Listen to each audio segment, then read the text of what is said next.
Hello everyone. आप सब लोगों का स्वागत है वापस से मेरे ऑनलाइन चैनल प्लेटफॉर्म पीडिया वाले। आज की हम जो क्लास शुरू करने जा रहे हैं, आज का टॉपिक जैसे आपको सामने दिख रहा होगा, आज का topic insulin.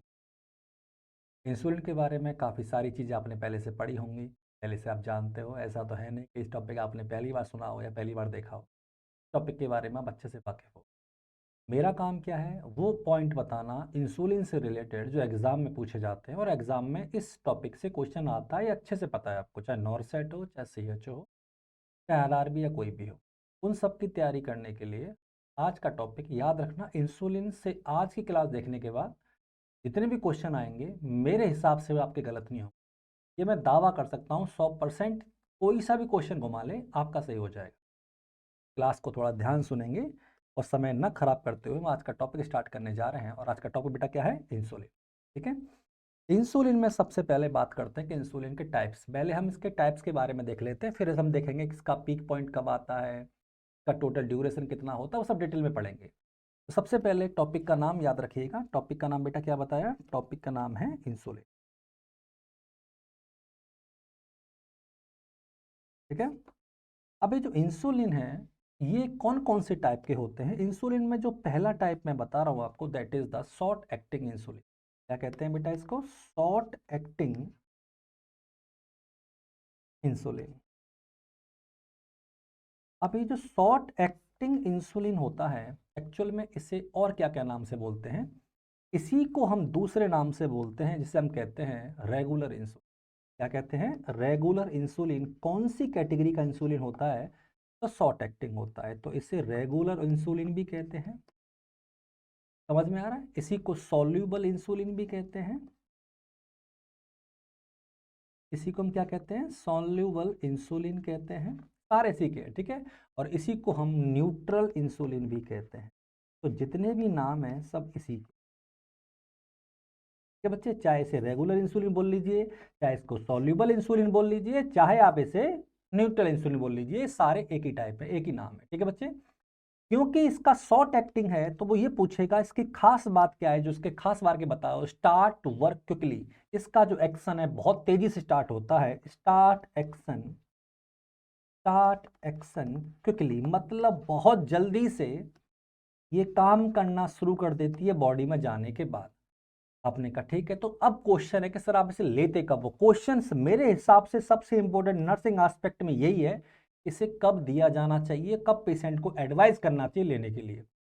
It should be take before the meal. It should be take before the meal to stop your blood glucose from going to high when eat carbohydrate. हम जो खाने में कार्बोहाइड्रेट लेते हैं, ऑब्वियसली उसके बाद मेरी बॉडी में ग्लूकोज लेवल बढ़ना चाहिए। पर अगर मैं पहले इंसुलिन लगा दूंगा तो वो बैलेंस रहता है।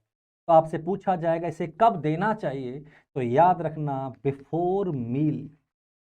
बिफोर मील, ये है सबसे इंपॉर्टेंट लाइन इसकी, याद रखना कि regular insulin, short acting insulin mostly before meal दी जाती है। जिससे क्या होता है कि खाना खाने के बाद जो कार्बोहाइड्रेट है वो ज्यादा हाइक नहीं करता, ज्यादा हाई नहीं जाता।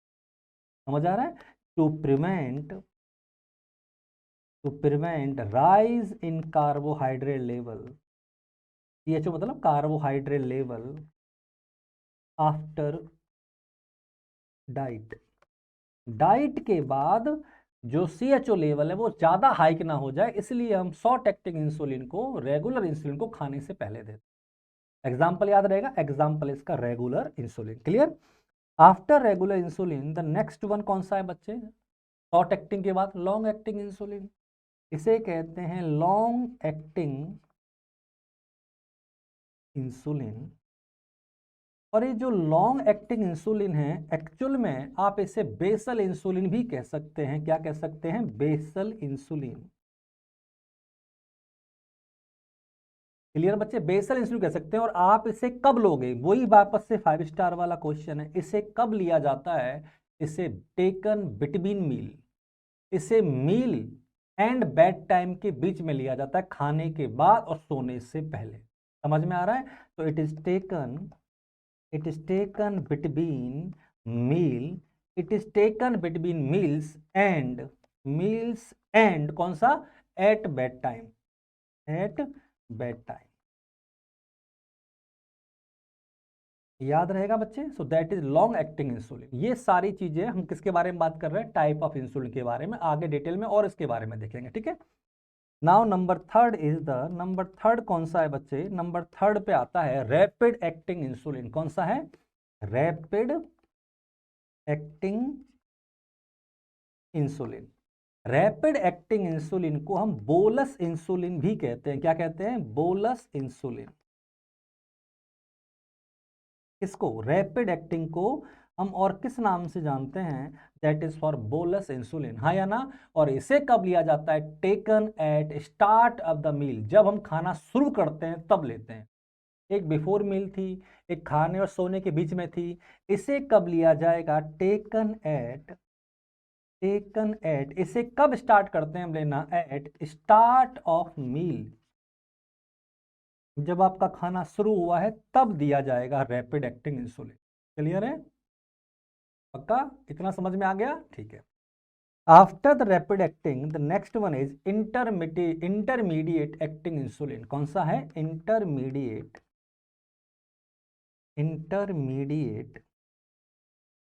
Acting insulin. Intermediate acting insulin, आपने कहा इसे क्या कहते हैं, इसको भी हम बेसल इंसुलिन भी कह सकते हैं, इसको भी क्या कह सकते हैं, बेसल इंसुलिन कह सकते हैं इसको भी, हाँ या ना। और इसे कब लिया दिया जाएगा, वही पर से वही के is taken between meals and at bed time. तो taken at between meal and at bed time, इसे भी बीच में लिया जाएगा, किसको, इंटरमीडिएट इंसुलिन को। इंटरमीडिएट इंसुलिन का जो एग्जाम्पल है वो आप याद रखिएगा, इसका एग्जाम्पल है एनपीएच।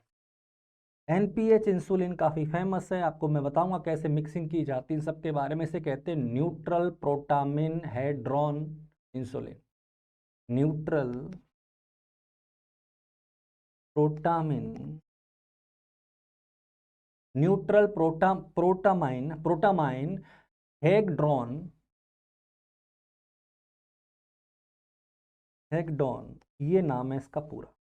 ये कौन से टाइप का इंसुलिन है, एनपीएच कौन सी कैटेगरी का इंसुलिन होता है, that is intermediate acting insulin. कौन सा होता है, इंटरमीडिएट एक्टिंग इंसुलिन। चलिए बच्चे, एक और टाइप है उसके बारे में भी जान लीजिए। अब वैसे किताबों में कम लिखा रहता है पर फिर भी प्री मिक्स्ड इंसुलिन भी आती है, पहले से ऑलरेडी मिक्स्ड आती है, प्री मिक्स्ड इंसुलिन।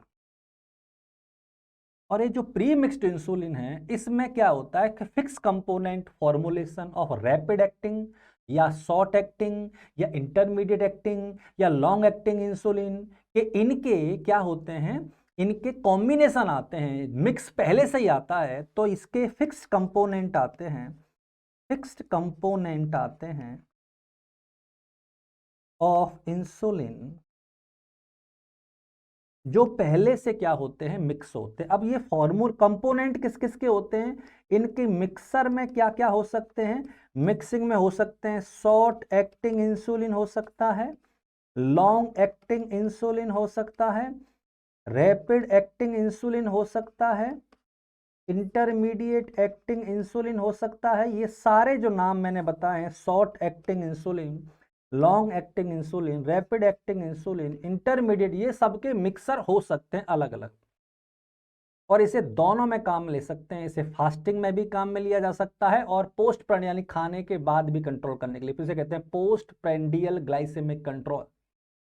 तो इसे दोनों टाइम पे यूज किया जा सकता है। दोनों टाइम पे यूज कहाँ कहाँ कर सकते हैं, एक तो फास्टिंग के टाइम पर भी यूज किया जा सकता है इसको, और एक को पोस्ट प्रेंडियल ग्लाइसेमिक कंट्रोल, इसमें भी काम आता है। ठीक है बच्चे, तो इसे अलग अलग तरीके से काम में ले सकते हैं, इसे कहते हैं मिक्स्ड। क्वेश्चन ये बनता है सर कोई फिक्स फॉर्मुलेशन है नहीं, बहुत सारे एग्जांपल होते हैं मिक्सिंग के, आप बता दीजिए कौन कौन सा है। प्री मिक्स इंसुलिन में ऐसा भी होता है कि 70% एनपीएच आए जो कि इंटरमीडिएट होती है और 30% रेगुलर आए। तो ये कॉम्बिनेशन पहले से अवेलेबल हो जाता है। मैंने कहा ठीक है, ये किस किस का, इंटरमीडिएट और शॉर्ट एक्टिंग, इंटरमीडिएट और शॉर्ट एक्टिंग इंसुलिन का कॉम्बिनेशन। ठीक है, अच्छा और भी कोई एग्जांपल है इसका? हाँ, और भी एग्जांपल है कि 75% क्या आ जाए, लिस्प्रो। समझ में आ रहा है बच्चे? 75% क्या आ जाए, लिस्प्रो। और 25% समझ में आ रहा है, लिस्प्रो प्रोटामिन। और या फिर 25% में क्या आ जाए, 25% इंसुलिन इज लिस्प्रो। तो इनमें ये जो कॉम्बिनेशन है, ये जो कॉम्बिनेशन है, that is the combination of intermediate and rapid acting insulin. तो ये किस किस का है, ये इंटरमीडिएट और किसका है, रैपिड एक्टिंग इंसुलिन का है। तो it is the combination of which one, intermediate और रैपिड एक्टिंग इंसुलिन। समझ में आ रहा है? तो ये सारी चीजें जो है आपको ध्यान में रखनी है, वन बाई वन करके, ये एग्जाम में आपसे पूछ सकता है। क्लियर बच्चे? तो बिल्कुल, तो ये अलग पहले से मिक्स आती है, इन्हें कहते हैं प्री मिक्स। तो टोटल 5 टाइप के पढ़ा चुका हूं मैं, नाम बता चुका हूं। शॉर्ट एक्टिंग होता है, लॉन्ग एक्टिंग होता है, रैपिड एक्टिंग होता है, इंटरमीडिएट होता है और प्रीफिक्स्ड। क्लियर है? आई होप आपको टाइप ऑफ वैक्सीन समझ में आ गए होंगे। अब बात करेंगे ये जो वैक्सीन्स हैं, इनके एग्जाम्पल कौन कौन से हैं, इनकी ऑनसेट कब होते हैं, पीक कंसंट्रेशन कब होती है, पीक ऑफ एक्शन कब होता है, और ड्यूरेशन कितना टाइम तक चलता है। तो अब हम हेडिंग पढ़ रहे हैं types of insulin. Types of insulin में बच्चे बहुत सी चीज़ें हैं जो आपको धीरे धीरे याद रखनी है। मैं वन बाई वन करके बताता जाऊंगा। सबसे पहले हम पढ़ेंगे कौन सा बेटा, आंसर है rapid acting insulin. Rapid acting insulin, rapid acting insulin के दो एग्जाम्पल हैं जो आपको दोनों याद रखने हैं। दोनों बहुत इंपॉर्टेंट है। मैं काफ़ी स्लो बोलूंगा इन चीज़ों को जो आपको याद रखनी है। ठीक है, एक तो है इंसुलिन लिस्प्रो। कौन सा है, लिस्प्रो। और एक होता है एस्पार्ट। कौन सा होता है, एस्पार्ट। समझ में आ रहा है? ह्यूमालोग कहते हैं लिस्प्रो को, और इसे कहते हैं नोवालोग। चाहो तो आप पूरा लिख लो, नोवोलोग कहते हैं इसको, नोवोलोग। और इसे कहते हैं ह्यूमालोग, ह्यूमालोग। चलिए बच्चे, तो एक लिस्प्रो है और एक एस्पार्ट है। अब बात करते हैं, बहुत ध्यान सुनिएगा जो मैं वर्ड बोलने जा रहा हूं। इसका ऑनसेट कब होगा, पीक ऑफ एक्शन कब होगा, और ड्यूरेशन क्या होगा। आपने कहा, दोबारा बोलो, मैं शॉर्ट में बोल रहा हूं पर मैं शॉर्ट में लिख रहा हूं पर बोल पूरा रहा हूं। ओ फॉर ऑनसेट है, पी फॉर पीक है, चाहो तो मैं लिख देता हूं पीक, दिक्कत नहीं है। डी फॉर ड्यूरेशन है, जिससे कि आपको दिक्कत ना, और ओ फॉर होता है ऑनसेट। अब ध्यान सुनिएगा वन बाई वन करके। ये पूछ रहा है लिस्प्रो का ऑनसेट कब होता है। तो लिस्प्रो का ऑनसेट होने में 5 मिनट लगते हैं, क्योंकि रैपिड एक्टिंग के अंदर आता है। इसका जो पीक है वो 60 से 90 मिनट में आता है। ये 5 मिनट में ऑनसेट होता है और 60 से 90 में पीक पे आता है, और उसका टोटल ड्यूरेशन 4 से 6 घंटे होता है। यह है लिस्प्रो के बारे में। एस्पार्ट के बारे में बात करूं तो इसका ऑनसेट 10 से लेके 20 मिनट के अंदर होता है। इसलिए इसका जो पीक पॉइंट है थोड़ा और लेट आता है, 1 to 3 आवर्स आता है, हाँ या ना। इसलिए ये रहता है 3 से लेके 5 आवर्स तक। कब रहता है, 3 से लेके 5 आवर्स तक। तो दोनों एग्जाम्पल किसके हैं, रैपिड एक्टिंग इंसुलिन के हैं, लिस्प्रो और एस्पार्ट। इनके ऑनसेट कब होते हैं एक्शन के, पीक ऑफ एक्शन कब होगा, और ड्यूरेशन टोटल कितने समय तक कंट्रोल कर पाता है ग्लूकोज को, that is the reason for the duration. I hope आपको पहली चीज समझ में आ गई होगी। ये है शॉर्ट एक्टिंग। शॉर्ट एक्टिंग के बाद हम, sorry, rapid acting. Rapid acting के बाद हम सेकंड पढ़ रहे हैं शॉर्ट एक्टिंग। कौन सा बच्चे, short acting insulin. Short acting insulin में कौन कौन से हैं, इसके अंदर भी आप दो हैं, दोनों को बना लीजिए, याद रहेगा बहुत अच्छे से। एक है कंसंट्रेट, कौन सा, कंसंट्रेटेड इंसुलिन। एक का नाम है कंसंट्रेटेड इंसुलिन, और एक का नाम है रेगुलर इंसुलिन। कौन सा है, रेगुलर इंसुलिन। ये दो कैटेगरी आती हैं शॉर्ट एक्टिंग में। अब शॉर्ट एक्टिंग में दो ड्यूरेशन आ गए। अब वापस वही, ऑनसेट कितना, पीक ऑफ एक्शन कितना, और ड्यूरेशन कितना। समझ में आ रहा है ना बच्चे? क्लियर है? हाँ। अब आपने कहा सर आप रूट तो लिख ही नहीं रहे। रूट क्या लिखना, सबके रूट सबक्यूटेनियस है, जहां मुझे चेंज करना होगा वहां मैं बता दूंगा। तो इसको शॉर्ट एक्टिंग है, तो टाइम, इसको स्टार्ट होने में टाइम लगता है, मोटरसाइकिल के जैसे घिंग घिंग करने का टाइम लगता है, तो 30 से 60, ये सेल्फ स्टार्ट नहीं होती, किक मारनी पड़ती है। तो 30 से 60 मिनट लगते हैं इसको ऑनसेट होने में। क्लियर है? कौन को कंसंट्रेटेड इंसुलिन को ऑनसेट होने में एक्शन को कब तक लगता है? 30 से 60 मिनट। 2 से 3 आवर्स में ये पीक पर होता है। क्लियर है? और 5 से 7 आवर्स इसका टोटल ड्यूरेशन होता है। क्लियर बच्चे? समझ में आ रहा है ना? बिल्कुल। आपने कहा सर और बता दीजिए इसका कंसंट्रेट एग्जाम्पल, कंसंट मैं बताऊंगा, अभी रुक जाओ। रेगुलर इंसुलिन का आप ध्यान सुनो, ये एकमात्र, ये से 5 स्टार बनाना मेरी तरफ से, ये ही वो इंसुलिन है जिस इंसुलिन को आईवी दिया जा सकता है। इसको आईवी भी दे सकते हैं और सबक्यूटेनियस तो देते ही देते हैं, इससे आईवी भी दिया जा सकता है। Regular insulin can use as administered by IV. अब क्वेश्चन यही चेंज होता है कि सबक्यूटेनियस से देंगे तो क्या फर्क होगा और आईवी से देंगे तो क्या फर्क होगा।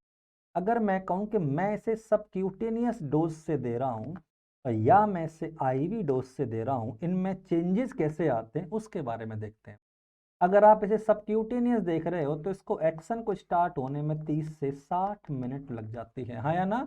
और ये 2 से 4 घंटे के अंदर पीक पे पहुंच जाता है और ये 5 to 7 आवर्स रहता है टोटल ड्यूरेशन। ये सबक्यूटेनियस रूट के बारे में बात कर रहे हैं। क्लियर? अगर यही मैं आईवी रूट के द्वारा देता तो इसका पीक ऑफ एक्शन और इसका एक्शन स्टार्ट हो जाता 10 से लेके 30 मिनट के अंदर। 10 से लेके 30 मिनट के अंदर इसका जो आईवी रूट है वो होता 15 से 30 मिनट। 15 से 30, मेरी बात सुनो, 10 से 30 में तो क्या हुआ, 10 से 30 में तो इसका एक्शन शुरू हुआ, 15 से 30 मिनट में ये पीक पे पहुंच जाती है। अरे हाँ है ना? और ये रहती कितना है durable, that is 30 to 60 minute, ज्यादा समय तक इफेक्टिव नहीं रहती। समझ में आया बच्चे? ये तब है जब आईवी रूट से दिया जाए। तो आपको पता होना चाहिए कि शॉर्ट एक्टिंग इंसुलिन दो टाइप की हो रही है, कंसंट्रेटेड इंसुलिन और रेगुलर इंसुलिन। कंसंट्रेटेड इंसुलिन हमेशा सबक्यूटेनियस दिया जाएगा, कभी आईवी नहीं दे सकता। जबकि रेगुलर को इंसुलिन को आईवी भी दिया जा सकता है और सबक्यूटेनियस तो देते ही देते हैं इंसुलिन को। बात यह है कि अगर आईवी दे रहे हो तो उसका एक्शन कैसे होगा और सबक्यूटेनियस दे रहे हो तो इसका एक्शन कैसे होगा। मैंने दोनों के एक्शन में डिफरेंस करके आपको बता दिया कैसे ऐसे होता है। समझ में आ रहा है ना बच्चे? अब आपने कहा सर एग्जाम्पल बता देते, एग्जाम्पल में बता दूंगा, पर ये याद रखना, इतना डीप आपको याद हो जाए तो अच्छी बात है, ना हो तो घबराने की बात नहीं है, कोई बात नहीं। इसका एक example insulin U500। Insulin U500 example of concentrated insulin, किसका है? Concentrated insulin. ठीक है बच्चे? और ह्यूमुलिन R, कौन सा बच्चे? ह्यूमुलिन R, ये एग्जाम्पल है किसका? Regular protein. किसका एग्जाम्पल है? रेगुलर प्रोटीन का। और भी बहुत से, टोरंटो है। समझ आ रहा है? तो ह्यूमुलिन R किसका है? रेगुलर। ये एग्जाम्पल बताया। और U500 that is for the short, sorry बीच में शॉर्ट एक्टिंग का कंसंट्रेट होता है।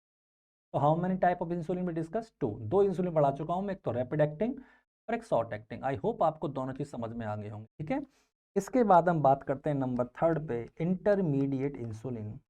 कौन सा बच्चे? इंटरमीडिएट। इंटरमीडिएट इंसुलिन के बारे में बताइए, क्या क्या इसके सेंटेंस हैं, क्या क्या इसके अंदर हमको देखना है। इंटरमीडिएट इंसुलिन भी दो टाइप के होते हैं, आइसोफेन जिसे हम कहते हैं एनपीएच, आइसो, ये इसके भी दो टाइप हैं, तो दोनों टाइप बता दीजिए। एक का नाम है आइसोफेन जिसको हम एनपीएच भी कहते हैं, और एक इसका है लेंटे। क्या नाम है? लेंटे या लेंट। ये है इसका एग्जाम्पल। दो टाइप के होते हैं इंटरमीडिएट। अब दोनों के बारे में बात करेंगे वन बाई वन, जिससे कि आपको कंफ्यूजन ना हो। ये पूछेगा वही आएगा, ऑनसेट यहाँ आएगा, समझो, ऑनसेट आएगा और पीक आएगा और ड्यूरेशन आएगा। तो उसी के आधार पे याद रखना कि ये जो एनपीएच है इसका जो ऑनसेट है वो 1 से 2 आवर्स में होता है, 1 से 2 घंटे लगते हैं सोने में। इसका पीक जो है वो 8 से 12 घंटे में पहुंचता है और इसका ड्यूरेशन 18 से 24 घंटे तक होता है। दैट इज द आइसोफेनिया एनपीएच कहते हैं। ठीक है? लेंटे के बारे में बात करें तो इसका वही है, इसका ऑनसेट होता है 1 से 2 घंटे के अंदर, हाँ या ना? और इसका रहता है पीक 8 से 12 घंटे के अंदर और इसका ड्यूरेशन रहता है 18 से 24 घंटे तक। वही सेम होता है, पर फर्क समझिए, लेंटे को 2005 के बाद अब इसका मैन्युफैक्चरिंग बंद कर दिए, अब ये बनाया ही नहीं जाता, मैन्युफैक्चर्ड नहीं होता, मैन्युफैक्चर्ड नहीं होता। कौन? आंसर है लेंटे। 2005 के बाद बनना ही बंद हो गया है। चलिए बच्चे, अपने कसन के एग्जाम्पल बता दो। एनपीएच का तो मैंने बता ही दिया आपको, एनपीएच ह्यूमिलिन एन कर दो इसको, हाँ या ना। लेंटे को क्या करना है? ह्यूमिलिन ह्यूमिलिन एल कर दो। तो ये इसके एग्जाम्पल है, आइसोफेन है, लेंटे है, that is intermediate type of insulin. दो टाइप के इंसुलिन होते हैं, एक आइसोफेन और एक लेंटे। लेंटे अब नहीं बनता, 2005 के बाद बनना बंद हो चुका। आई होप आपको मेरी बात इतनी क्लियर हो चुकी होगी। इंटरमीडिएट हो गया। इसके बाद हम बात करते हैं नंबर 4 पे, लॉन्ग एक्टिंग इंसुलिन। कौन सा है? Long acting insulin. Long acting insulin में क्या आता है बच्चे? सबसे पहले इसके टाइप बता दिए। इसके में हम 3 टाइप के बारे में पढ़ेंगे, तीनों याद रखिएगा, ठीक है। इसके 3 टाइप हैं, 1 बाई 1 करके देखते हैं हम तीनों के बारे में, थोड़ा थोड़ा आइडिया हमको लग जाएगा बेसिक के साथ साथ, ठीक है। एक है इंसुलिन ग्लार्जिन।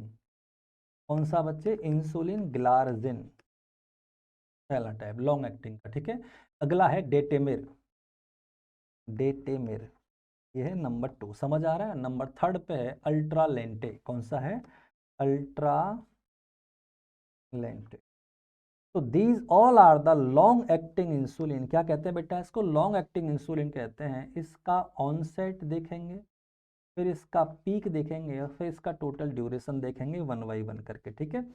गिलार्जिन जो होता है, याद रखिएगा, गिलार्जिन के बारे में एक लाइन हमेशा रखना, इसका ऑनसेट 1 आवर होता है।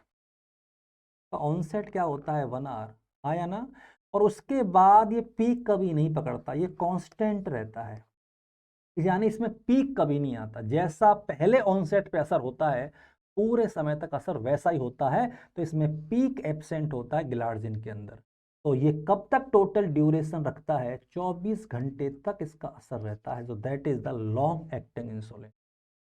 दोबारा सुनो, ऑनसेट इसका 1 घंटे में हुआ है, इसमें कोई प्रॉब्लम नहीं, पर इसमें पीक नहीं आता, पीक पॉइंट इसका आता ही नहीं। ये हमेशा क्या रहता है? कांस्टेंट रहता है। और कांस्टेंट रहता है तो 24 घंटे तक इसका असर एक जैसा रहता है। No peak point is occur in glargine. समझ आया? अच्छा, तो डेटेमिर के बारे में बता दीजिए। इसका जो ऑनसेट है वो 2 से 4 घंटे में होता है, हाँ या ना। और इसका जो पीक पॉइंट है, वापस से कोई पीक पॉइंट नहीं होता इसका डेटेमिर का, हाँ या ना। और इसको 24 घंटे तक इसका असर रहता है, दैट इज लॉन्ग एक्टिंग। पर जो अल्ट्रालेंट है, इसका जो आता है ऑनसेट, वो 4 से 8 घंटे में होता है, और इसको पीक आने में 16 से 18 घंटे लगते हैं। और इसका टोटल ड्यूरेशन जो होता है वो 36 आवर होता है, दैट इज अल्ट्रालेंट। इसके बारे में भी याद रखना, 2005 के बाद ये भी नहीं बनता, अल्ट्रालेंटे भी अब मैन्युफैक्चर्ड नहीं होता। So these all are the example of long acting insulin, 3 type of the glargine, डेटेमिर और अल्ट्रालेंट। क्लियर है? एक चीज बस याद रखना, ग्लार्जिन को, इसके बारे में मैं स्टार बना देता हूं, कंफ्यूजन ना हो इसके बारे में। Do not mix with other insulin. इसे कभी भी दूसरे टाइप के इंसुलिन के साथ मिक्स नहीं करते। इसे 5 स्टार बना लेना, मैं कह रहा हूं बुरे वक्त में काम आएगा, ठीक है। आपकी कॉपी ऐसी होनी चाहिए कि जब आप उसे पढ़ो तो आपको लगे कि कुछ वर्थफुल मिला है। ऐसे नहीं कि आके मैं चला जाऊँ, आपको चीज़ें बिला इधर उधर कर दूँ, वैसे नहीं। कंसंट्रेट प्रॉपर होना चाहिए। तो टॉपिक के हिसाब से मैं कोशिश कर रहा हूँ कंटेंट डिलीवर करने की। बस आपको इतना ही काम करना है कि आपको चैनल को फॉलो करना है, क्लास को लाइक करना है, चैनल को सब्सक्राइब करना है, और जो बेल आइकन उसको बजा दीजिए, जिससे कि फ्यूचर में कोई क्लास मिस ना हो जाए, ठीक है। चलो, और कमेंट जरूर किया करें क्लास के बाद, क्योंकि कमेंट आपके जो है वो मोटिवेशन होते हैं, तुम्हारे लिए भी और मेरे लिए भी, ठीक है। तो डू नॉट आपने कहा, ठीक है, mix with the other insulin, तो दूसरे इंसुलिन से कभी मिक्स नहीं करते, ठीक है। तो ये हो गया लॉन्ग एक्टिंग। लॉन्ग एक्टिंग के बाद आता है प्री मिक्स्ड। कौन सा आता है? Pre mixed. अब प्री मिक्स्ड क्या होता है? मैंने बताया था आपको, प्री मिक्स्ड के अंदर हम लोग पहले से ही कंसंट्रेट को मिला, किस चीज़ों को मिला कर रखते हैं। तो कौन कौन से कॉम्बिनेशन ऐसे हैं जिसके बारे में बात की जा सकती है कि ये मिलेंगे तो हो सकता है? तो इनके जो कॉम्बिनेशन है मिक्सिंग के, पहला कॉम्बिनेशन है एनपीएच और रेगुलर इंसुलिन को मिलाया जाए। दूसरा कॉम्बिनेशन है एस्पार्ट और एस्पार्ट प्रोटामिन और एस्पार्ट को मिला जाए, एस्पार्ट प्रोटामिन और एस्पार्ट को मिक्स किया जाए। और तीसरा है बच्चे लिस्प्रोप्रोटामिन और लिस्प्रो को ऐड किया, लिस्प्रोप्रोटामिन और लिस्प्रो को ऐड किया जाए। ये हैं 3 टाइप के, और भी बहुत सारे हो सकते हैं। इनमें भी हम ऑनसेट चेक करेंगे, पीक चेक करेंगे और ड्यूरेशन चेक। ठीक है बेटा, 1 बाई 1। ऑनसेट देखते हैं। एनपीएच और रेगुलर के ऑन मिक्सिंग की जो इंसुलिन है वो उसका ऑनसेट होने में कितना समय लगता है, तो इसको ऑनसेट होने में 30 से 60 मिनट लगते हैं। इसका जो पीक पॉइंट है वो पीक पॉइंट आने में 2 to 8 आवर्स लगते हैं। कितने लगते हैं? 2 to 8 आवर्स। और उसका टोटल ड्यूरेशन 24 आवर्स होता है। इसका भी 24 आवर्स होता है और इसका 22 आवर्स। ये याद रखना, ठीक है। इसको एस्पार्ट प्रोटामिन और एस्पार्ट के मिक्सर को ऑनसेट होने में कितना समय लगता है, तो 10 से 20 मिनट में ये ऑनसेट हो जाता है, जबकि लिस्प्रो वाला 5 मिनट के अंदर ऑनसेट हो जाता है, रैपिड एक्टिंग में आता है। क्लियर है बच्चे? इसको 2.5 घंटे लगते हैं एक्टिव पीक पॉइंट तक पहुंचने में। कितने घंटे? 2.5 घंटे लगते हैं, और इसको 2 घंटे लगते हैं पीक पॉइंट तक। तो this is the thing we have to discuss about pre mix. इसमें मैंने बताया एनपीएच और रेगुलर का मिक्स किया जाए, एस्पार्ट प्रोटामिन और एस्पार्ट को मिक्स किया जाए, या फिर लिस्प्रो प्रोटामिन और लिस्प्रो को मिक्स किया। समझ आ रहा है बच्चे? पक्का? हम इतना समझ आपको बता चुके। तो ये सारे चीज़ें जो थी वो थी टाइप ऑफ इंसुलिन, और कैसे कैसे इनके पीक ऑफ एक्शन होते हैं, कैसे मिक्सिंग। क्वेश्चन यहाँ से बड़ा अच्छा बनता है, इसको 5 स्टार देखना, कि मिक्सिंग कैसे करते हैं। अगर आपको मिक्स करना है, मिक्सिंग ऑफ इंसुलिन, क्योंकि इंसुलिन आपने कहा कि मिक्स करना पड़ता है, तो इंसुलिन को मिक्स कर सकते हैं। तो इंसुलिन को जो मिक्स कर रहे हैं उसका तरीका बता देते हैं कैसे कैसे। That is very very important. इसके लिए मैं आपको एक इमेज दिखा रहा हूँ, उस इमेज को ध्यान से देखिए, आपको चीज़ें समझ में आएंगी। आपने देखा यहाँ 2 बाइल हैं। एक बाइल में एनपीएच है, कहाँ लिखा हुआ है मैं दिखा देता। एक बाइल में एनपीएच और एक बाइल में रेगुलर इंसुलिन। तो 2 बाइल हैं इंसुलिन, एक है एनपीएच और एक है रेगुलर। एनपीएच की जो बाइल है वो क्लाउडी होती है, जबकि रेगुलर की बाइल जो है वो क्लियर होती है। पहली चीज, क्वेश्चन आपसे ये कहा कि सर आपको 20 यूनिट एनपीएच और 10 यूनिट रेगुलर इंसुलिन एक सिरिंज के अंदर लेने हैं। 20 आपको ये बोला गया है, आपको बोला गया है कि आप 20 यूनिट तो क्या ले लीजिए, एनपीएच, और 10 यूनिट्स क्या ले लीजिए, आंसर है रेगुलर। अब इन्हें कैसे मिक्स करना है और कैसे सिरिंज में फिल करना है वो आप देख लीजिए कैसे करना है। तो उसी का मैं तरीका बता रहा हूँ कैसे करना है। सपोज आपको एनपीएच कितनी लेनी है, 20 ml।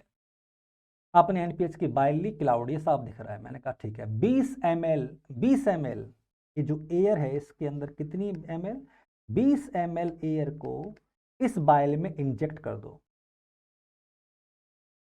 और इंजेक्ट करते समय ध्यान रखना कि निडिल इंसुलिन में ना डूबी हो, निडल इंसुलिन में ना डूबी हो। इसको ध्यान से देखो, इसको एरो को देखो, इंसुलिन नीचे रह गया और निडल ऊपर है।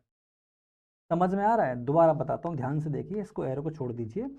अगर मैं आपसे कहूँ कि सर कहाँ है, ऐसा कहाँ लिखा हुआ है, तो देखो ध्यान से देखो, ये जो निडल है ना ये ऊपर है, ये डूबी हुई नहीं है। किसमें डूबी हुई नहीं है? ये इंसुलिन में डूबी हुई नहीं होती। तो 20 ml एयर को पुश कर दीजिए आप किसके अंदर, एनपीएच बाइल में, क्योंकि मुझे एनपीएच 20 यूनिट ही चाहिए था। क्लियर बच्चे? जितनी चाहिए एयर उतना ही आपको क्या करना है, जितना आपको इंसुलिन चाहिए उतनी आपको इसमें क्या इंसर्ट करना है, इतनी यूनिट क्या डालनी है, एयर। समझ आ रहा है बच्चे? जैसे यूनिट कर लीजिए, 20 यूनिट क्या डाल दिया हमने इसमें, एयर। ml यूनिट में जो भी आपको बोलना है बोल लीजिए।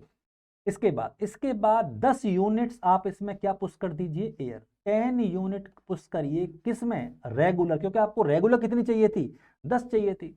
इसमें भी सेम शर्त है कि निडल जो है वो इंसुलिन में डूबी हुई नहीं होनी चाहिए। तो 10 यूनिट्स आपने क्या ले ली, इसमें एयर पुश कर दी, 10 यूनिट पुश कर दिया, और वापस से वही कहानी कि आपको इसमें निडल को अंदर डिप नहीं करना है इंसुलिन के अंदर। 2 पॉइंट हो गए। इसके बाद जब आप इसको निकालोगे, जब आपको सिरिंज भरनी होगी, तो पहले आप रेगुलर को भरिएगा, पहले जो खींचते हैं वो 10 यूनिट्स रेगुलर इंसुलिन को खींचना, उसके बाद उस साइड में रख के अगली बाइल से 20 यूनिट इंसुलिन जो एनपीएच है उसे लेना, तो टोटल हो जाएगा 30 यूनिट। अब समझिए, हवा पहले पुश करते हैं एनपीएच में और निकालते पहले रेगुलर है। तो तरीका देख लीजिए कि जितनी यूनिट्स आपको चाहिए इंसुलिन की उतनी यूनिट एयर पुश कर देते हैं किसके अंदर, पहले एनपीएच के अंदर, और फिर हम पुश करते हैं रेगुलर इंसुलिन वायल के अंदर। दोनों कंडीशन में जो निडल है वो टच नहीं करनी चाहिए इंसुलिन के लिक्विड के साथ। जब दोनों में आप एयर पुश कर देते हो तो पहले क्लियर वाली बाइल से क्या लीजिएगा, आप इंसुलिन लीजिएगा 10 यूनिट्स, जो कि कहा है पहले, जो भी डॉक्टर ने प्रेस्क्राइब किया, पहले रेगुलर इंसुलिन भरी जाएगी, उसके बाद भरी जाएगी एनपीएच। एनपीएच भरा और रेगुलर भरा, दोनों को जोड़ के जो यूनिट आ रहा है इस सिरिंज में उतनी यूनिट इंसुलिन है। तो मजा आया बच्चे, बहुत ईजी है, ये शायद आपको क्लियर हो गया होगा। ठीक है, इसके बाद अब बात करते हैं कि सर हम ये बताओ कि इंसुलिन यूज क्यों कर रहे हैं, इसका फार्माकोलॉजिकल एक्शन क्या होता है। तो अगर मैं इंसुलिन को बॉडी में यूज कर रहा हूं तो इसके पीछे कुछ फायदे होंगे, बिल्कुल बिल्कुल इसकी कुछ मैकेनिज्म होगी। हाँ, कौन कौन सी मैकेनिज्म है, तो सबसे पहले तो आप याद रखिएगा कि जो इंसुलिन होता है that promote cellular Uptake of glucose, ये बढ़ा देता है, प्रमोट्स सेलुलर अपटेक ऑफ, इसका आंसर है ग्लूकोज। ग्लूकोज के सेलुलर अपटेक को बढ़ा देता है, ये पहला फायदा है। दूसरा बता दीजिए, यानी ब्लड में ग्लूकोज के लेवल को कम कर देता है, ये बात कहना चाह रहे हैं। Convert glucose into glycogen, convert glucose into glycogen, याद रखिएगा। आपने कहा ग्लूकोज के, और इंसुलिन क्या करता है, ग्लूकोज को ग्लाइकोजन में कन्वर्ट करता है, ठीक है। और नंबर 3 पे क्या करता है, नेक्स्ट पे move potassium into cell, move potassium into cell, ये ब्लड के पोटेशियम को सेल में डाल देता है ग्लूकोज के साथ, अकेला नहीं, ग्लूकोज के साथ। तो अगर किसी क्लाइंट को हाइपर कैलेमिया है तो हाइपर कैलेमिया का एंटीडोट इंसुलिन होता है, बट वो दिया जाता है ग्लूकोज के साथ, क्योंकि खाली इंसुलिन दे दोगे तो वो पोटेशियम को तो ब्लड से निकाल के सेल में डाल देगा, पर साथ के साथ वो क्या करेगा, वो ब्लड से ग्लूकोज को भी कहाँ डाल देगा, सेल में डाल देगा, तो ब्लड में ग्लूकोज लेवल कम हो जाएगा। इसलिए अगर हाइपर कैलेमिया है किसी को तो उसका एंटीडोट जो दिया जाएगा वो इंसुलिन के साथ क्या देते हैं, ग्लूकोज देते हैं, ठीक है बच्चे। तो ये इस इंसुलिन के एक्शन है जो हम कहते हैं फार्माकोलॉजिकल एक्शन। बात ये नहीं कि वो एग्जाम में ये पूछेगा, ये नहीं पूछेगा, फार्माकोलॉजिकल एक्शन नहीं पूछे जाते, तो फिर वो पूछेगा क्या एग्जाम में, एग्जाम में आपसे पूछेगा नर्सिंग की एडमिनिस्ट्रेशन के समय रेस्पॉन्सिबिलिटी, तो जो नर्स के काम है वो पूछेगा। इसलिए अब जो सबसे इंपॉर्टेंट बात है, 5 स्टार बना के लिखते जाइएगा कि नर्सिंग केयर और कब, at administration of insulin, insulin को देते समय क्या क्या सावधानी और नर्सिंग केयर दी जानी चाहिए, उसके बारे में बात करने जा रहे हैं। तो काफ़ी सारे पॉइंट हैं, मैं लिखूंगा नहीं इस पॉइंट को, अब आप ही लिखोगे, तो आराम से मैं बोलता जा रहा हूँ, धीरे धीरे वो आप सुन लीजिए, ठीक है। सबसे पहले क्या करता है कि इंसुलिन देते समय इस बात का ध्यान रखिएगा कि adjust the insulin dose to meet insulin need, insulin का जो डोज है वो कम ज़्यादा हो सकता है, एडजस्ट करना आपकी जिम्मेदारी है, पर डॉक्टर प्रिस्क्राइब करेगा उसके हिसाब से एडजस्ट करना है, पर एडजस्ट करना आपको है। तो अगर पहला पॉइंट हो गया, adjust the insulin doses to meet the insulin need, जितना बॉडी में इंसुलिन की जरूरत है उसके हिसाब से आप एडजस्ट करिए, किसको, इंसुलिन को, डोज को, पहली responsibility, clear. Okay, after the first, second one is the dose can be increase, dose बढ़ाया जा सकता है। कब बढ़ाते हैं, डोज बढ़ाने की रीजन देखो, या तो आपकी डाइट में हाई कैलोरी है, इन्फेक्शन है आपको तो इंसुलिन का डोज बढ़ाया जाएगा, स्ट्रेस आपको ज़्यादा है तो इंसुलिन का डोज बढ़ाया जाएगा, ग्रोथ आपकी ज़्यादा हो रही है तो इंसुलिन का डोज बढ़ाया जाएगा, और आपको सेकंड और थर्ड ट्राइमेस्टर होता है प्रेगनेंसी का, तब डोज बढ़ाया जाता है। तो डोज बढ़ाने के कौन कौन से रीज़न हैं मैंने सब बताया, कि या तो आप कैलोरी इंटेक ज़्यादा कर रहे हो, या फिर आपके बॉडी में इन्फेक्शन हो चुका है, या आपको किसी बात का स्ट्रेस है तो मुझे ज़्यादा चाहिए इंसुलिन, ग्रोथ ज़्यादा हो रही है तो भी मुझे इंसुलिन ज़्यादा चाहिए, हाँ या ना, और सेकंड और थर्ड ट्राइमेस्टर के अंदर मेरे को इंसुलिन ज़्यादा चाहिए। क्वेश्चन चेंज, इंसुलिन कम कब होता है, where the need of insulin decrease, insulin की जरूरत कब कम पड़ जाती है, पहले में आपको याद रखना, सबसे पहले फर्स्ट ट्राइमेस्टर में कम पड़ जाती है। आपने कहा फर्स्ट ट्राइमेस्टर में क्यों कम पड़ जाती है? फर्स्ट ट्राइमेस्टर में महिला वैसे ही प्रॉपर खाना नहीं खाती, ग्लूकोज की बॉडी में ऑलरेडी कमी होती, क्योंकि पहले ट्राइमेस्टर में महिला को मॉर्निंग सिकनेस होता है, तो बॉडी में उतना कार्बोहाइड्रेट होता ही नहीं है, इसलिए आपको इसमें इंसुलिन नॉर्मल से कम देनी पड़ती है। मेरी बात ध्यान सुनना, इंसुलिन का डोज कम किया जाता है फर्स्ट ट्राइमेस्टर में, बढ़ाया जाता है सेकंड और थर्ड ट्राइमेस्टर। पक्का? ठीक। तो ये हो गया नंबर 2 पॉइंट। क्लियर? डोजेस के बारे में बात कर रहे हैं। तीसरा पॉइंट बताओ और इसके बारे में क्या जानना है आप? जब आप इंसुलिन दे रहे हो तो ensure adequate glucose is available at the bed time, at the time of onset of insulin.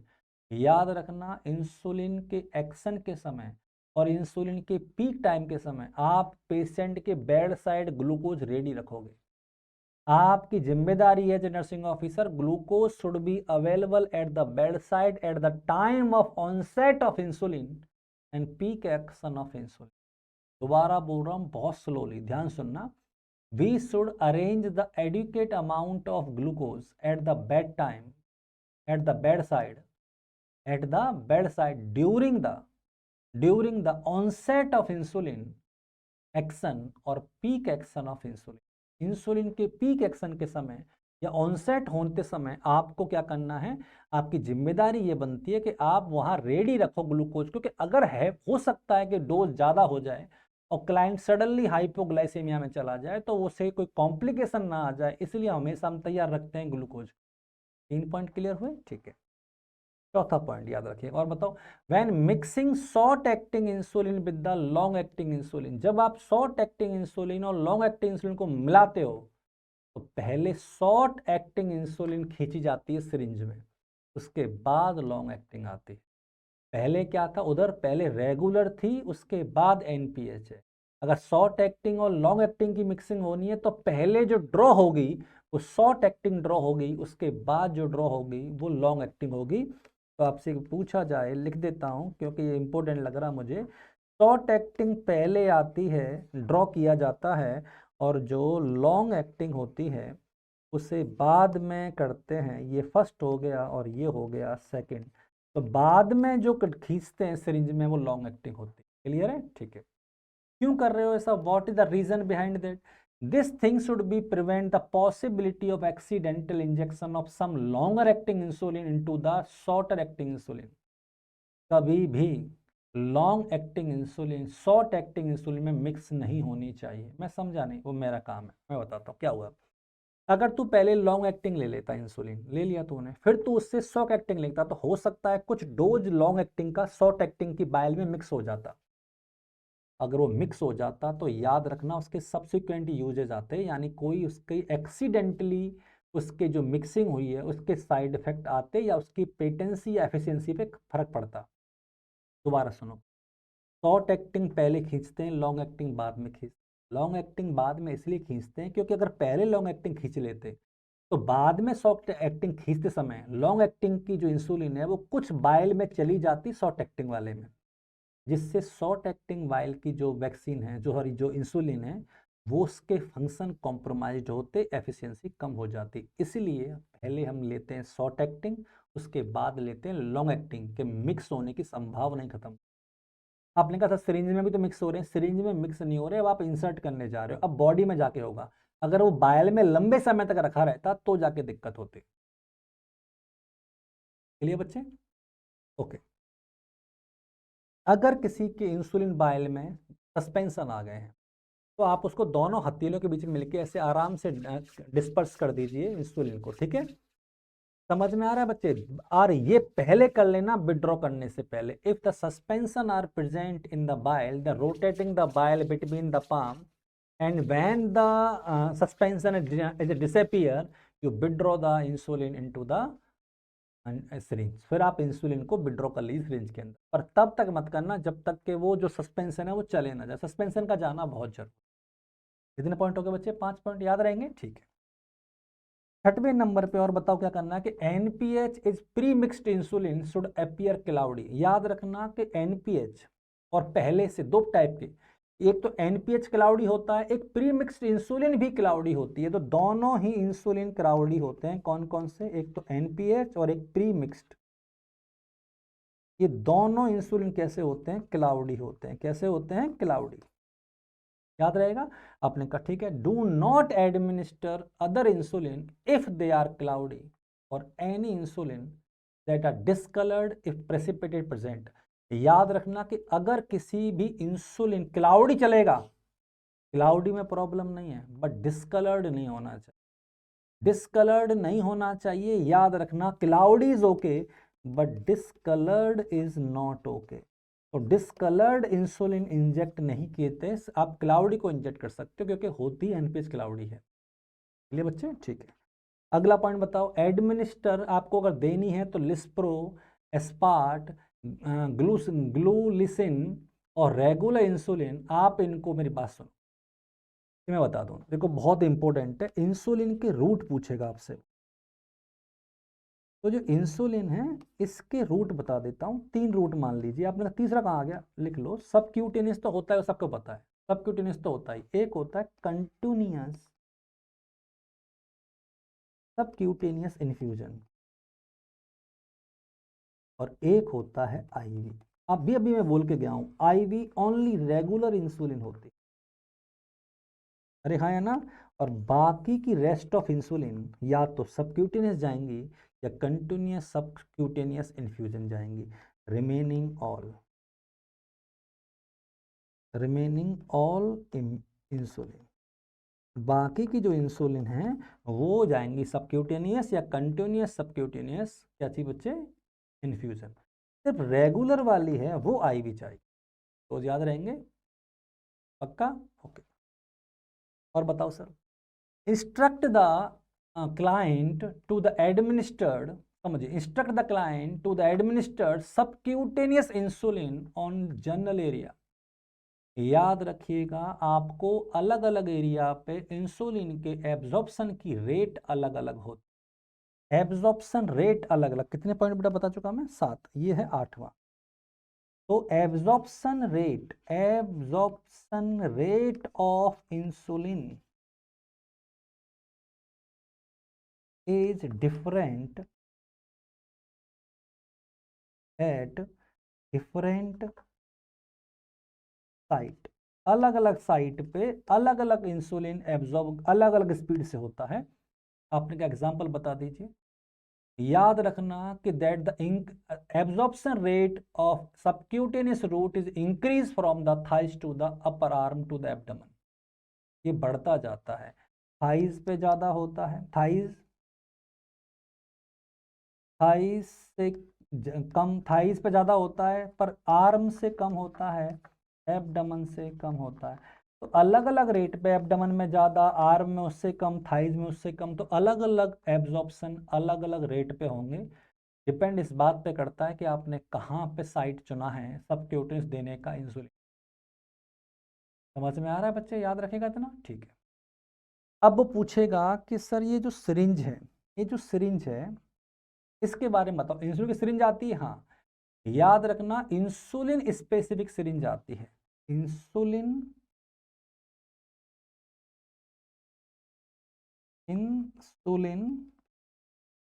Specific syringe. इसका मतलब क्या है? इसका मतलब ये है कि अगर आपको एग्जाम्पल के तौर पर U100 देना है, U100 देना है, तो आप इसकी सिरिंज आती है U100 सिरिंज। अगर आपको U100 इंसुलिन देना था तो इसका जो सिरिंज आता है वो U100 होता है। अगर आपको U500 इंसुलिन देना है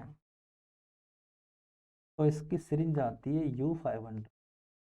तो मैंने तुमसे कहा था इंसुलिन के हिसाब से सिरिंज आती है। ठीक है बच्चे, क्लियर है? हाँ। इंसुलिन सिरिंज की जो निडल होती है, इंसुलिन सिरिंज की जो निडल होती है उसकी एप्रोप्रिएट लेंथ होनी चाहिए। एप्रोप्रिएट का मतलब ना बहुत ज़्यादा ना बहुत कम। एप्रोप्रिएट लेंथ कैसे होनी चाहिए वो देखते हैं। तो बच्चे एप्रोप्रिएट जो लेंथ है वो कैसी? ना बहुत छोटी हो ना बहुत छोटी हो ना बहुत ज्यादा बड़ी हो। समझ में आ रहा है? देखो, इंट्राडर्मल इंट्राडर्मल इंट्राडर्मल की जो निडल होती है वो सबसे छोटी होती है। इससे बड़ी जो आती है वो सबक्यूटेनियस की आती है, और इससे बड़ी जो आती है वो आईएम की। ऐसे देख लीजिएगा, selection of needle should be appropriate. उतनी बड़ी भी ना हो जितना आईएम की होती है, पर उतनी छोटी भी ना हो जितना इंट्राडर्मल की। सबक्यूटेनियस की निडल बीच की सी आती। समझ आ रहा बच्चे? तो that the thing we have to discuss. आपने कहा और बताओ सर। सर एक क्वेश्चन और बचता है क्या, कि आप ये बताओ स्टोरेज कैसे करते हैं इंसुलिन का। स्टोरेज ऑफ इंसुलिन, देखो मैं वो बता रहा हूँ जो नर्सिंग एस्पेक्ट के लिए जरूरी है। I am not talking about pharmacokinetics of drugs, मेरा काम वो नहीं है। मैं ये बता रहा हूँ कि नर्सिंग एस्पेक्ट के लिए क्वेश्चन क्या पूछेगा। और वो कभी नहीं पूछेगा कि इंसुलिन की मैकेनिज्म समझाओ, गारंटी है। कैसे पूछ सकता है? एमसीक्यू आते हैं। तो नर्सिंग एस्पेक्ट बहुत इंपॉर्टेंट है, ठीक है। प्रॉपर स्टोरेज होना बहुत जरूरी है। अनओपन्ड बाइल, जिसे आपने ओपन ही नहीं किया, सिंगल टाइप इंसुलिन मिक्स नहीं है, एक ही बाइल में एक ही प्रकार की है, तो आप इसे रेफ्रिजरेटर में रखिए एक्सपायरी डेट तक। 2 साल 3 साल जितना भी रख सकते हो रखो, जो उसकी एक्सपायरी डेट आप रख सकते हो। तो पहली शर्त इसमें यह कि अनओपन्ड, जिसे ओपन ही नहीं किया गया, अनओपन सिंगल टाइप, यानी एक बाइल में एक ही टाइप की इंसुलिन है, सिंगल टाइप इंसुलिन। इसे प्रिजर्व स्टोर किया जा सकता है in refrigerator up to expiry date. जितनी एक्सपायरी डेट होती है, 4 महीने 4 साल जो भी, तब तक आप रख सकते हो, कोई प्रॉब्लम नहीं, बस एक ही टाइप का होना चाहिए। ठीक है, ओके, ये है नंबर फर्स्ट कंडीशन। ओके, ठीक है। आफ्टर दैट और हमें क्या करना चाहिए, अगर बाइल इज प्री मिक्सड, अगर बाइल पहले से प्री मिक्सड इंसुलिन है, सिंगल इंसुलिन नहीं है, प्री मिक्सड इंसुलिन, अगर बाइल अनोपन है और प्री मिक्सड इंसुलिन है, इसे स्टोर कर सकते हैं अप टू 3 मंथ। इसको 3 महीने तक स्टोर कर सकते हैं मैक्सिमम। अनओपन्ड, ये भी ओपन नहीं हुई पर प्री मिक्सड है। क्लियर? नेक्स्ट और बताओ सर, अगर इंसुलिन प्री मिक्स है, इन सिरिंज है, बाइल में नहीं है, इन सिरिंज है। ओके, इंसुलिन आपने मिक्स की, इंसुलिन आपने mix, insulin pre mix in syringe, syringe में ही है अभी तक, यूज में नहीं आई पूरी, तो आप इसे स्टोर कर सकते हो 1 to 2 वीक। बट याद रखना, जब स्टोर करो सिरिंज को तो निडल ऊपर की तरफ होनी चाहिए। The syringe should be kept in vertical position, needles pointing upward. यूं मत रखना, यूं रखना है। ठीक है, तो एक मैं लिख देता हूं बेसिक, वैसे तो आपको याद रखना है पर फिर भी वर्टिकल रखना है। वर्टिकल होगी syringe and needle toward up, ऊपर की तरफ होगी। ठीक है बच्चे, आई होप आपको समझ में आ रहा होगा बच्चे, समझ में आ रहा है? तो ये सारी चीजें आपको ध्यान में रखना है। और एक point, store the vial that is use at the room temperature, avoid proximity to the sunlight and intense heat, और डिस्कार्ड आफ्टर 1 मंथ। अगर आपने कोई बाइल है जो आप रूम टेम्परेचर पर यूज करते हो या स्टोर करते हो, तो आप रूम टेम्परेचर स्टोर कर सकते हो। हाँ, कैसे? ध्यान सुनो, store at room temperature, store at room temperature, आपने कहा ठीक है, but avoid direct sunlight, direct sunlight, direct sunlight से अवॉइड करना। ठीक है, और फिर आप इसे डिस्कार्ड कर सकते हो आफ्टर 1 मंथ, 1 महीने तक तो खराब ना हो रूम टेम्परेचर पे भी, बट अनकैप्ड होनी चाहिए, single type insulin, pre mixed ना। तो ये सारी चीज़ें जो मैंने आपको बताई हैं, that is for the insulin. I hope आपको इंसुलिन में काफ़ी कुछ समझ में आया होगा, पक्का। एक चीज़ और जो लेटेस्ट मुझे याद आ रही है वो भी सुन लीजिए, इंसुलिन, इनहेल्ड ह्यूमन इंसुलिन भी आ गई है। इनहेल्ड यानी इनहेल की जा सकती इंसुलिन, इनहेल्ड ह्यूमन इंसुलिन। याद आ गया तो बता रहा हूँ। इनहेल्ड ह्यूमन इंसुलिन भी अवेलेबल है, पाउडर फॉर्म में आती, ये ड्राई पाउडर फॉर्म में आती। ठीक है बच्चे, ये आपको ध्यान में रखना। तो that is the thing we have to discuss about insulin. Insulin से संबंधित जो भी पॉइंट थे वो सारे मैंने आपको बता दिए। क्लियर बच्चे? आई होप आपको कोशिश है कि सारी चीज़ें मैंने जो बताई हैं वो आपको एग्ज़ाम में काम आ जाए, और नर्सिंग एस्पेक्ट के हिसाब से बताई हैं। एक चीज़ और याद रखना कि जब आप किसी को आईवी दे रहे हैं इंसुलिन, आईवी इंसुलिन दे रहे हैं, तो इंसुलिन जो आईवी का जो ट्यूब होता है, आईवी का जो ट्यूब होता है उससे बाइंड हो जाता है, insulin bind with the tubing.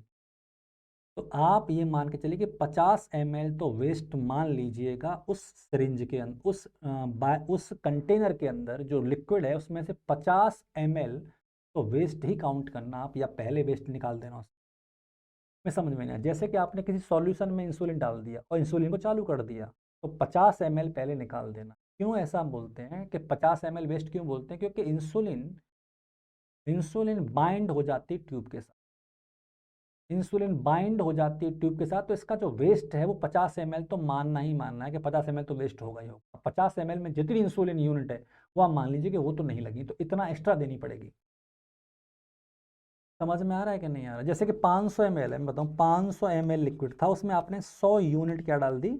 Insulin. ये किया ना आपने? मैंने कहा ठीक है, तो 1 ml में एक 100, तो 1 यूनिट 1 ml में कितना?